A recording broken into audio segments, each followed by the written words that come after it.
டுவேட்ஸ் profitable பிசினஸ்ல இன்னைக்கு 18வது நாள். நம்ம கோயம்புத்தூர் மாப்பிள்ள இன்னைக்கு சென்னையில இருந்து விடை பெறாரு. முடிஞ்ச வரைக்கும் எல்லாமே சொல்லி கொடுத்துட்டாரு. அதை வச்சு பிசினஸ் பண்றது நம்ம கையில தான் இருக்கு. இன்னைக்கு தான் ஃபர்ஸ்ட் நோம்புன்றனால நியூ இயர் முடிஞ்சு ஜிம் போற மாதிரி எல்லாரும் தொழுகைக்கு வந்துருவாங்க.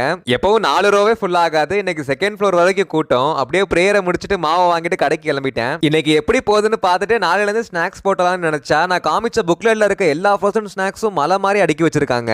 என்னடா இதுன்னு திரும்பி பார்த்தா நம்ம அஜ்மல் பாயும் ஒரு கடையை போட்டு நின்றுட்டு இருக்கான். டேய் நீயும் மாடான்னு யோசிச்சுட்டு, ஆனா பையன் கொஞ்சம் ஹெல்த்தியா நொங்கு இளநீர் விற்கிறான். அங்கிட்டு போனா கண்டிப்பா வாங்கி பாருங்க.